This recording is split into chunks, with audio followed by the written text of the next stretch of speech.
इस क्लास में हम पढ़ेंगे 12वीं क्लास की 10.2 जिसका पहला प्रश्न है ना, निम्नलिखित सदिशों के परिमाण का परिकलन कीजिए। ये 3 सदिश दिए हैं और इसके परिमाण का परिकलन करना है। मान के चलते हैं, इसके लिए ऐसे समझते हैं, हमने पढ़ रखा है कि अगर वेक्टर a बराबर a1 i cap, a2 j cap और a3 k कैप है, तो इसका जो परिमाण यानी मैग्नीट्यूड बोल लो या मापांक बोल लो, वो होता है अंडर रूट a1 का स्क्वायर, a2 का स्क्वायर और a3 का स्क्वायर। तो पहले का जो उत्तर होगा वो होगा अंडर रूट i के साथ 1 है, 1 का स्क्वायर, j के साथ भी 1 है और k के साथ भी 1 है, यानी अंडर रूट 3। और जो दूसरे का उत्तर होगा यानी कि b का जो मापांक होगा वो होगा 2 का स्क्वायर प्लस माइनस 7 का स्क्वायर प्लस माइनस 3 का स्क्वायर, यानी अंडर रूट 4 प्लस 49 प्लस 9 जो होने वाला है अंडर रूट 62। ठीक है, अगला जो है सी, ये क्या हो जाएगा सर? i के साथ क्या है? अंडर रूट 3 का स्क्वायर हो जाएगा। j के साथ क्या? अंडर रूट 3, तो फिर से अंडर रूट 3 का स्क्वायर हो जाएगा। और k के साथ भी है अंडर रूट 3, तो जब आप 1 बाई अंडर रूट 3 का स्क्वायर करोगे तो 1/3, 1/3 और 1/3 आएगा, जो बट्टे का जोड़ बनाने पर 1 + 1 + 1 यानी अंडर रूट 3/3, बाहर क्या आएगा? 1 आएगा। तो ये है अपना क्वेश्चन नंबर 1 का सलूशन। बिल्कुल आसान, ध्यान रखें, बस इस वाले नियम के आधार पर इन तीनों को सॉल्व कर देना है। तो इसका जो दूसरा प्रश्न है वो है समान परिमाण वाले दो विभिन्न सदिश लिखिए। परिमाण समान होना चाहिए, ठीक है, डायरेक्शन समान हो या ना हो उससे कोई मतलब नहीं है। ठीक है, परिमाण समान होना चाहिए, यानी कि मापांक जो है वो बराबर होना चाहिए। तो इस केस में अपने को कुछ नहीं करना है, ऐसे समझते हैं कि हम क्या करेंगे, अपने मन से कोई एक वेक्टर लिख लेंगे, कोई भी एक वेक्टर अपने मन का जो आए मन में वो। तो मान लो लिख लिए x i cap, y j cap, z k cap. ठीक है, ये अपने मन का होगा, ये आपके मन का होगा। आप जैसा लिखना चाहो कि i के साथ क्या होगा, प्लस में होगा कि माइनस में होगा, ये सिर्फ और सिर्फ आपके मन पे डिपेंड करता है। तो आप पहला वेक्टर हमेशा अपने मन का लिखें। दूसरा वेक्टर लिखने के लिए यानी कि ऐसा वेक्टर जिसका परिमाण इसके परिमाण के बराबर हो, उस स्थिति में करना क्या है ना, ये अपना i j और k नहीं बदलेगा, अगर इसमें है तो इसमें भी लिखना है। तो हमारे पास यहां से दो रास्ते हैं, क्या? या तो प्लस को माइनस बनाकर लिख देंगे, है ना, या तो ये प्लस यहाँ पर माइनस बना देंगे, या इस वाले प्लस को माइनस बना देंगे, या दोनों को माइनस बना करके लिख लेंगे। पहला रास्ता ये है कि साइन चेंज कर लें, यानी कहने का मतलब है, मान लीजिए हम इसको इस तरीके से लिख लेते हैं, तो इन दोनों का जो परिमाण होगा वो बराबर होगा। ठीक, या हो सकता है कि हम ऐसा लिख लें कि x i cap plus y j cap minus z k cap. इससे मैंने क्या किया, इसका। ठीक है, अब ये तीनों का जो है ना परिमाण बराबर है, तीनों का परिमाण बराबर होगा। आप चाहो तो दोनों को भी माइनस बना सकते हो। पहला तरीका ये है कि साइन को प्लस है तो माइनस बनाकर आप काम कर सकते हो, माइनस है तो उसको प्लस बना करके काम कर सकते हो। ठीक है, दूसरा तरीका क्या है, इन गुणांकों का आपस में अदला बदली। ठीक, जैसे आप वेक्टर डी समझ लो, हो सकता है कि i के साथ यहाँ पर आपने x लिया है तो आप यहाँ पर i के साथ y लिख सकते हो, है ना, यहाँ पर j के साथ z लिख सकते हो और k के साथ x लिख सकते हो। लेकिन याद रहे, कोई नया नंबर का प्रयोग नहीं करना है, किसी भी स्थिति में आपको कोई नया नंबर प्रयोग नहीं करना है। जैसे आपने यहाँ पर x लिया है तो x इन तीनों में से किसी के साथ होना चाहिए, y यहाँ पर लिया है तो y तीनों में से किसी एक के साथ होना चाहिए, अगर आपने z लिया है तो z इन तीनों में से किसी के साथ होना चाहिए। धनात्मक हो या ऋणात्मक हो उससे मतलब नहीं है, z होना चाहिए। यानी z आप धनात्मक लिए हैं तो z आप ऋणात्मक ले सकते हैं, लेकिन ऐसा नहीं है कि सर यहाँ पर हम z ना लिख करके है ना, W लिख देते हैं तो ये गलत हो जाएगा, परिमाण बराबर नहीं आएगा, इस बात का ध्यान रखना है। यानी हमने क्या सीखा कि जब भी समान परिमाण वाले दो वेक्टर लिखने होंगे तो हम क्या करेंगे, हम या तो उनका साइन बदल देंगे, किसी एक का भी साइन बदल सकते हैं या सभी का साइन बदल सकते हैं।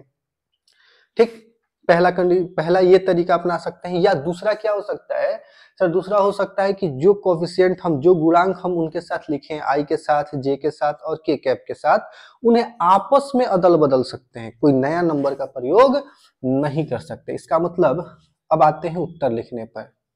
अगर हम मान लें कि वेक्टर ए बराबर हमने ले लिया है आई कैप जे कैप प्लस के कैप, है ना, इसमें हर एक का कोफिशिएंट मैंने एक ही रखा है, तो इस बार हमें एक दूसरा वेक्टर लिखना है जिसका परिमाण इस वाले के परिमाण के बराबर हो। तो सिंपल है सर, क्या करते हैं, इन दोनों में से किसी एक का साइन बदल देते हैं या दोनों का साइन बदल देते हैं।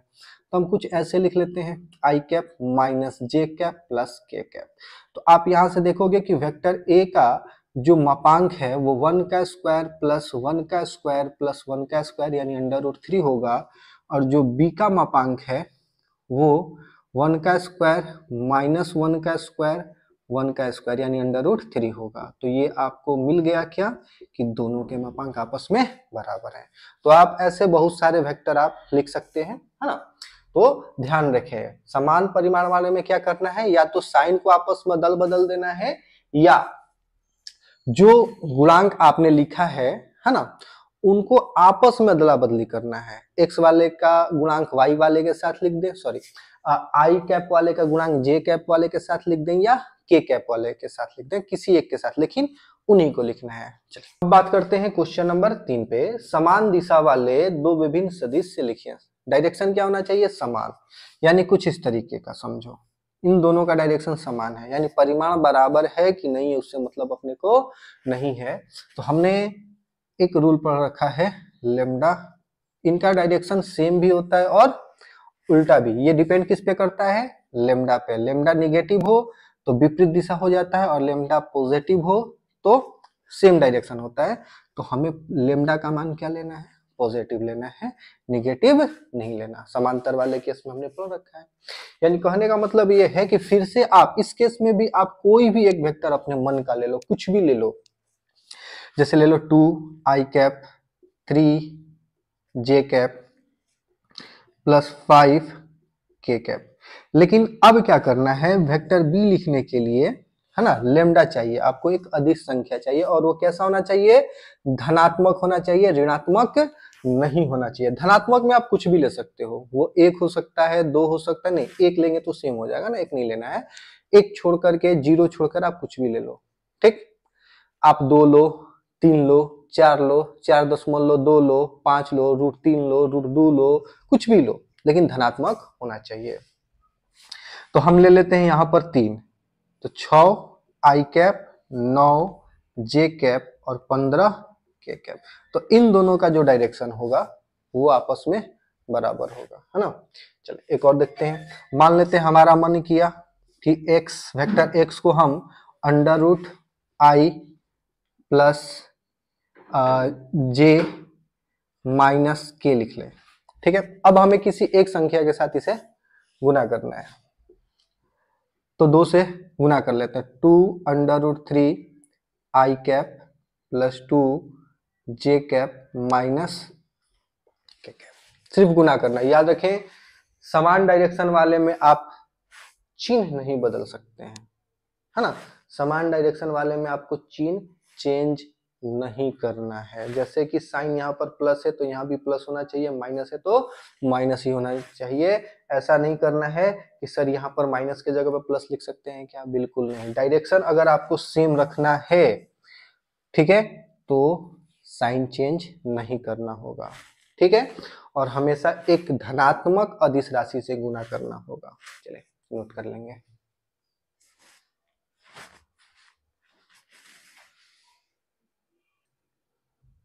चलिए हमारा जो अगला प्रश्न है, प्रश्न संख्या 4, एक्स वाई के मान ज्ञात कीजिए ताकि सदिश 2i cap plus 3j cap और x i cap plus y j cap समान हो। तो हमने ये पढ़ रखा है कि अगर दो वेक्टर, मान लेते हैं हमारे पास वेक्टर ए है, a1 i cap, a2 j cap और a3 k कैप, ठीक। और एक वेक्टर बी है, b1 i cap, b2 j cap, b3 k cap, है ना, है।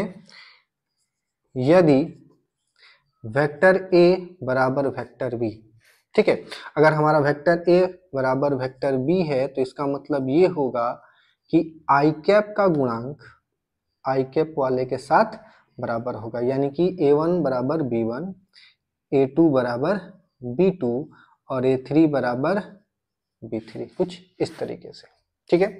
तो कहने का मतलब क्वेश्चन में बता रखा है कि 2i cap plus 3j cap आपस में क्या है, बराबर है x, ये बराबर है x i cap plus y j cap के साथ।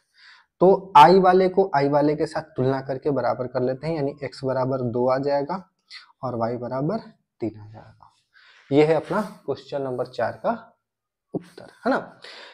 अगला प्रश्न है प्रश्न संख्या 5। एक सदिश का प्रारंभिक बिंदु, है ना, 2,1 है और अंतिम बिंदु -5,7 है। इस सदिश के अदिश एवं सदिश घटक ज्ञात कीजिए। ये अदिश घटक और सदिश घटक क्या है, पहले इसको समझ लेते हैं, ठीक है। मान लेते हैं कोई अपना एक वेक्टर है, वेक्टर ए, ठीक ना।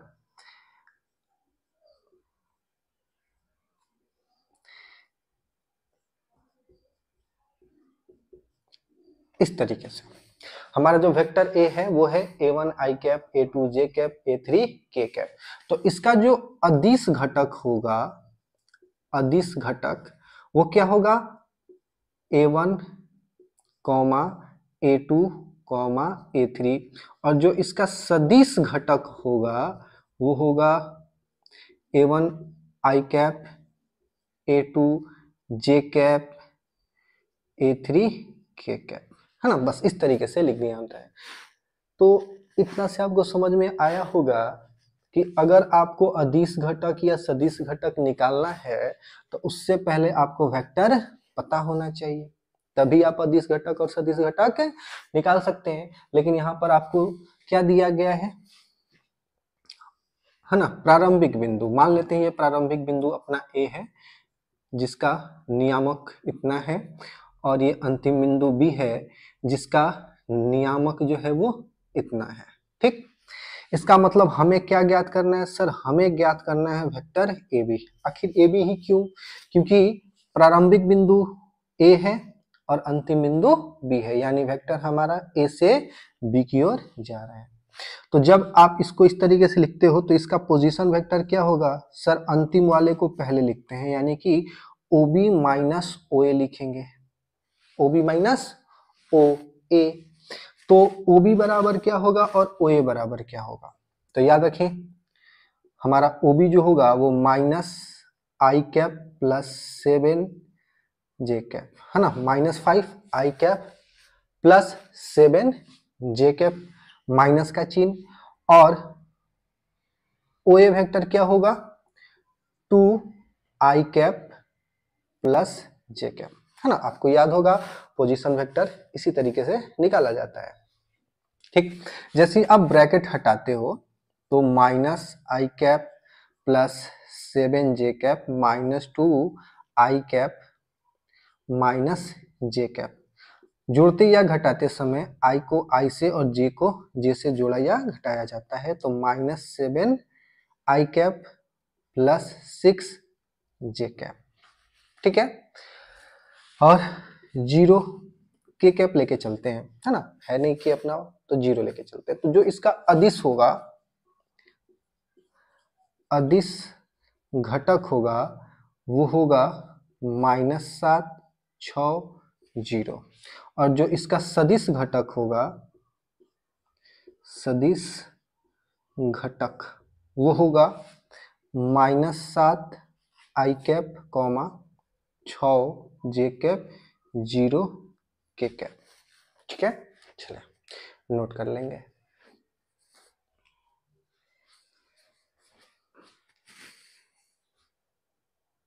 क्वेश्चन नंबर 6 है सदिश, है ना, वेक्टर ए बराबर i cap minus 2 j cap plus k cap, vector b बराबर -2 i cap plus 4 j cap plus 5 k cap, और वेक्टर सी बराबर i cap minus 6 j cap minus 7 k cap का योगफल ज्ञात करें।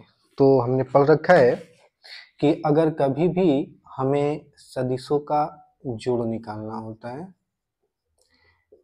ना, तो आई कैप को आई कैप के साथ, जे कैप को जे कैप के साथ, और के कैप को के कैप के साथ लिखते हैं।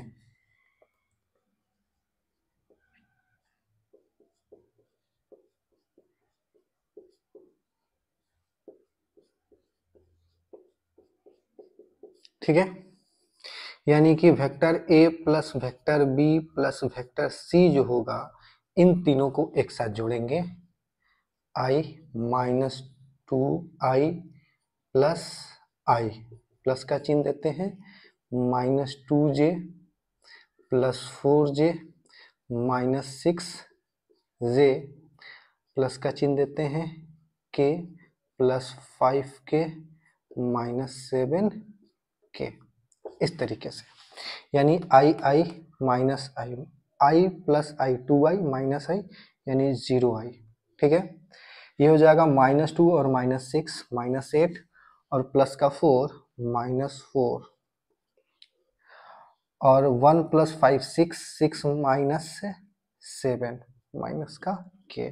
तो जो अपना फाइनल उत्तर होगा वो कुछ इतना होगा। ठीक है, क्वेश्चन नंबर 7 पे बात कर लेते हैं, है ना। सदिश वेक्टर ए बराबर i cap plus J cap plus 2 के कैप के अनुदिश मात्रक सदिश लिखें। तो मात्रक सदिश का एक फॉर्मूला होता है। मान लीजिए कभी भी आपको ए कैप, ए मात्रक सदिश को ए कैप द्वारा मतलब सूचित किया जाएगा। ये होता है वेक्टर ए बटा में मॉडुलस ए, मॉड ऑफ ए, यानी कि सदिश बटा में सदिश का परिमाण होता है। तो सबसे पहले वेक्टर ए तो हमको पता है कि वेक्टर ए है आई कैप जे कैप प्लस 2 के कैप। इसका हम क्या करते हैं, मापांक निकाल लेते हैं, इसका मैग्नीट्यूड निकाल लेते हैं। तो ये हो जाएगा √1 का स्क्वायर प्लस 1 का स्क्वायर 2 का स्क्वायर, 1 प्लस 1 प्लस 4 यानी √6।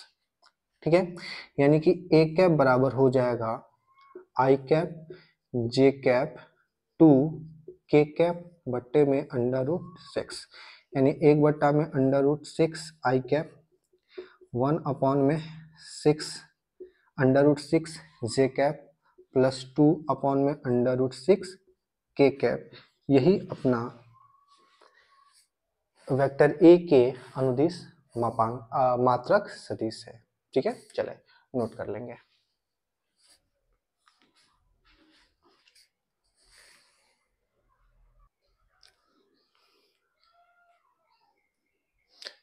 अब बात करते हैं क्वेश्चन नंबर 8। सदिश PQ के अनुदिश मात्रक सदिश ज्ञात कीजिए जहां बिंदु P और Q क्रमशः 1 2 3 और 4 5 6 है। तो हम जानते हैं कि अगर हमको PQ के अनुदिश मात्रक सदिश चाहिए तो हमें पहले वेक्टर ज्ञात करना, PQ वेक्टर ज्ञात करना पड़ेगा और फिर उसका मापांक भी ज्ञात करना पड़ेगा। तो पहला काम क्या होगा, पहला काम होगा वेक्टर PQ ज्ञात करना जो कि OQ माइनस OP के बराबर होगा, है ना। यानी कि हमें OQ लिखना है तो बिंदु Q के बारे में थोड़ा सा सोचते हैं। क्या है वो, 4 5 6। तो जो अपना OQ होगा वो 4, पहले वाले को I, दूसरे वाले को J और तीसरे वाले को K कैप के साथ लिखा जाता है। ठीक है, यानी कि 4 आई कैप प्लस 5 जे कैप प्लस 6 के कैप, माइनस का चिन्ह देंगे, और P यानी कि आई कैप प्लस 2 जे कैप प्लस 3 के कैप। अब क्या करते हैं, ब्रैकेट हटाते हैं, 4 आई कैप प्लस 5 जे कैप प्लस 6 के कैप माइनस आई कैप -2 जे कैप -3 के कैप। तो 4 में से 1 जाई 3, 5 में से 2 जाई 3, 6 में से 3 जाई 3। मतलब आप जब 4 में से 1 को माइनस करेंगे 3 है ना, 5 में से 2 को माइनस करें और 6 में से 3 को माइनस करें, तो ये आपका मिल जाएगा क्या, वेक्टर पी क्यू। ठीक है, अब हम वेक्टर पी क्यू निकाल लें। अब इसका क्या निकालते हैं, मॉडुलस निकाल लेते हैं, मैग्नीट्यूड निकाल लेते हैं, यानी कि √3 का स्क्वायर प्लस 3 का स्क्वायर प्लस 3 का स्क्वायर, यानी √999 27, यानी 3√3 इसका मापांक होगा। ठीक है, तो अब आते हैं इसके अनुदिश मात्रक सदिश ज्ञात करते हैं, यानी कि हम लिख सकते हैं 3i cap plus 3j cap plus 3k cap बट्टे में 3 है ना, बट्टा में 3 √3, यानी 3/3√3 i cap plus 3/3√3 j cap, और ये कुछ इतना कैंसिल कर सकते हैं, यानी जो अपना फाइनल उत्तर होने वाला है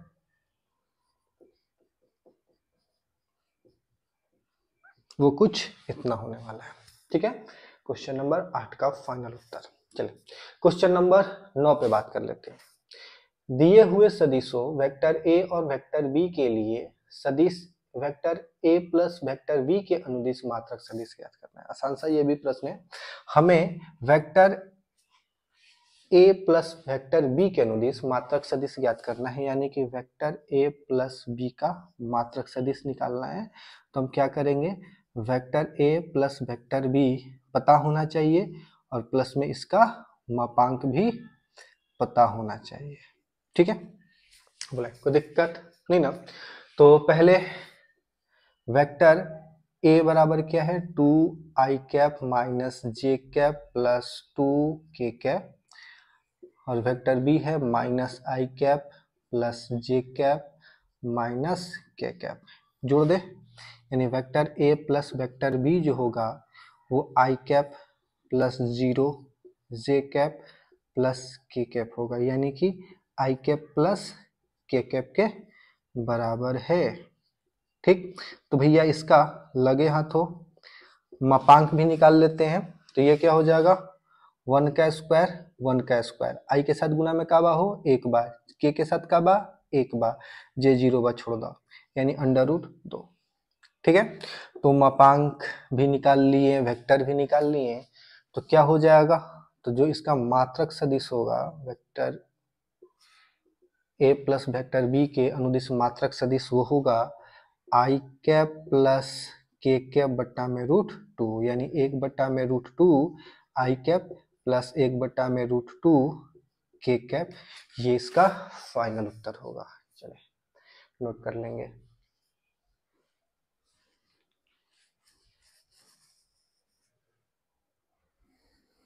चलिए आगे बढ़ते हुए क्वेश्चन नंबर 10 पे बात करते हैं। सदिश 5i cap minus J cap plus 2 के कैप के अनुदिश एक ऐसा सदिश ज्ञात कीजिए जिसका परिमाण 8 इकाई हो।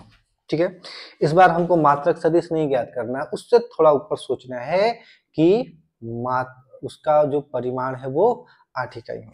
तो इसके लिए हम इतना ही बोलेंगे, आपने बचपन में एक क्वेश्चन ऐसा पढ़ा होगा कि अगर 5 कलमों का कीमत 20 रुपया है, ठीक है, तो बताइए 7 कलम का दाम कितना होगा, 7 कलमों की कीमत कितनी होगी। तो उस समय आप क्या करते थे, चूंकि 5 कलमों की कीमत 20 रुपया है, तो एक कलम का कीमत जो होगा 20/5 होगा 4, और फिर निकाल लेते थे जितना निकालना था। इस प्रकार से आप उत्तर देते थे ना, बस वही प्रोसेस यहाँ पर भी है। ठीक है, यहाँ पर क्या करना है कि हमें सदिश दे रखा है, इसका परिमाण क्या है उससे मतलब नहीं है। पहले इस सदिश का हम क्या करेंगे, है ना, मान लेते हैं ये सदिश का नाम हम ए दे देते हैं, ये वेक्टर है। पहले इसका क्या निकालेंगे, इसका हम मात्रक सदिश निकाल लेंगे। और इस मात्रक सदिश में हम 8 का गुना कर देंगे।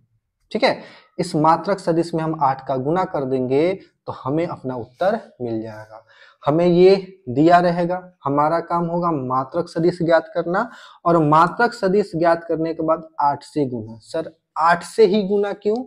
क्योंकि हमें परिमाण कितना लेना है? 8, इसलिए 8 से। अगर हमें 7 लाना होता तो 7 से करते, और 15 लाना होता तो 15 से करते हैं। ठीक है, तो पहला काम क्या होगा कि हमारा जो वेक्टर ए है वो 5i cap minus J cap plus 2k cap है, तो इसका हमें मापांक निकाल लेना चाहिए, यानी कि 5 का स्क्वायर प्लस माइनस 1 का स्क्वायर प्लस 2 का स्क्वायर, यानी 25 प्लस 1 प्लस 4 अंडर रूट 30। ठीक है, तो मात्रक सदिश निकाल लेते हैं। 5 आई cap minus J cap plus 2k cap बट्टा में अंडर रूट 30, ये हो गया। हमने क्या बोला कि मात्रक सदिश निकालने के बाद आपको जितना परिमाण चाहिए होगा, ठीक है ना, आप उतने का गुना करोगे। आपको परिमाण 8 चाहिए तो आप 8 का गुना करोगे, तो आप इधर भी 8 का गुना कर लो। 5i cap minus J cap plus 2k cap बट्टा में अंडर रूट 30। ठीक है, तो क्या हो सकता है? 40 बट्टा में अंडर रूट 30 आई कैप माइनस 8 बट्टा में रूट 30 जे कैप प्लस 16 अंडर रूट 30 के कैप, और यही इसका फाइनल उत्तर होगा। ठीक है, यानी ये जो वेक्टर है वो इस वाले वेक्टर के अनुदिश एक वेक्टर है जिसका परिमाण कितना आएगा? 8 आएगा। फिर से बोल रहे हैं, ऐसे केस में वेक्टर दिया होता है, पहले उसका हम मात्रक सदिश ज्ञात कर लेते हैं, और फिर जितना हमें परिमाण लाना होता है इस वाले मात्रक सदिश में उतने का गुना कर लेते हैं। ठीक है, चलिए अगला क्वेश्चन। दर्शाइए कि सदिश इतना और इतना संरेख है। भैया संरेख होने का कंडीशन पता है कि वेक्टर बी बराबर लेमडा वेक्टर ए होना चाहिए।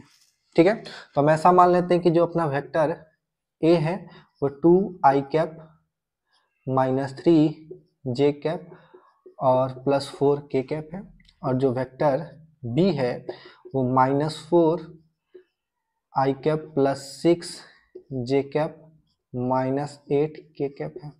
तो थोड़ा सा ध्यान दीजिएगा, अगर इन सब में से हम -2 कॉमन कर लें, यहाँ से -2 कॉमन करें तो 2, यहाँ से करें तो -3, और यहाँ से करें कितना हो जाएगा? तो आप लिख सकते हैं ना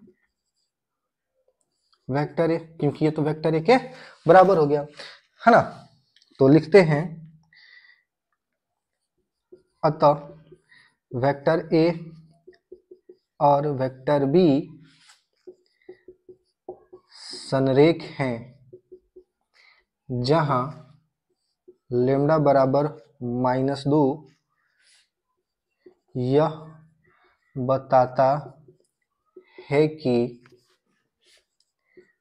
दोनों सदिशों का दिशा विपरीत होगा, है ना। चलिए नोट कर लेंगे।